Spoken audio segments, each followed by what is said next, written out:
Hi friends, అందరూ ఎలా ఉన్నారు? Welcome back to our channel Lakshmi veg kitchen. ఈరోజు ఎంతో టేస్టీగా ఉండే పెసరపునుగుల కూర ఎలా చేయాలో నేర్చుకుందాం. ముందుగా స్టవ్ ఆన్ చేసి ప్యాన్ పెట్టుకోవాలి. ప్యాన్ వేడెక్కిన తర్వాత కూరకు సరిపడా నూనె వేసుకోవాలి. నూనె వేడెక్కింది, అందులో జీలకర్ర, ఎండుమిరపకాయ ముక్కలు వేసుకుని వేయించుకోవాలి. అవి వేగిన తర్వాత ఉల్లిపాయ ముక్కలు, పచ్చిమిరపకాయ ముక్కలు, కరివేపాకు వేసుకోవాలి. అవి కూడా బాగా వేగాలి ఎర్రగా.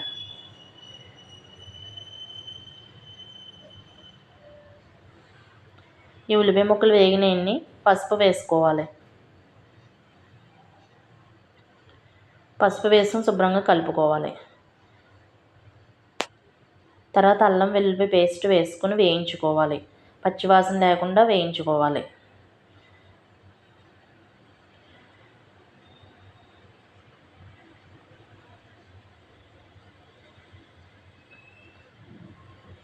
ఇది వేగింది కదండి. ఇప్పుడు టమాటా ప్యూరీ వేసుకోవాలి. 4 టమాటాలు మిక్సీలో పట్టుకుని మెత్తగా ప్యూరీ చేసుకుని వేసుకోవాలి. ఇది కూడా బాగా కలుపుకొని వేగాలి. ఇది కూడా బాగా వేగిందండి. ఇప్పుడు నానబెట్టిన జీడిపప్పు, గసగసాలు పేస్ట్ను కూడా ఇందులో వేసి బాగా కలుపుకోవాలి. బాగా కలుపుకొని నూనె పైకి తేలేదాకా కలుపుకోవాలి.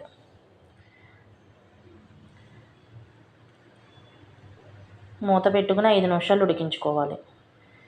ఇది బాగా ఉడికిందండి. ఇప్పుడు అందులో రుచికి సరిపడ ఉప్పు,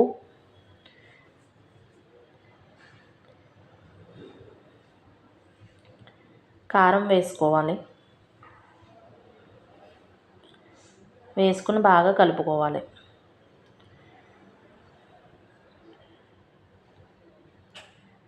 తర్వాత ఇందులో కూర ఉడకడానికి సరిపడ నీళ్లు పోసుకొని మూత పెట్టి 5 నిమిషాలు ఉడికించుకోవాలి.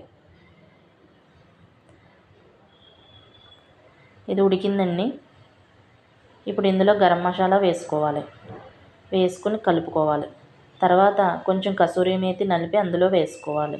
కొంచెమే వేసుకోవాలండి, ఎక్కువ వేసుకుంటే చేదు వచ్చేస్తుంది. తర్వాత మనం తయారు చేసుకున్న పెసరపునుగులు అందులో వేసుకోవాలి. ఈ పెసరపునుగులు 2 గంటల పెసరపప్పు నానబెట్టుకుని మిక్సీ చేసుకుని చిన్న చిన్న పునుగుల్లా వేసుకుని పక్కన పెట్టుకోవాలి. అవి ఇందులో వేసుకోవాలి.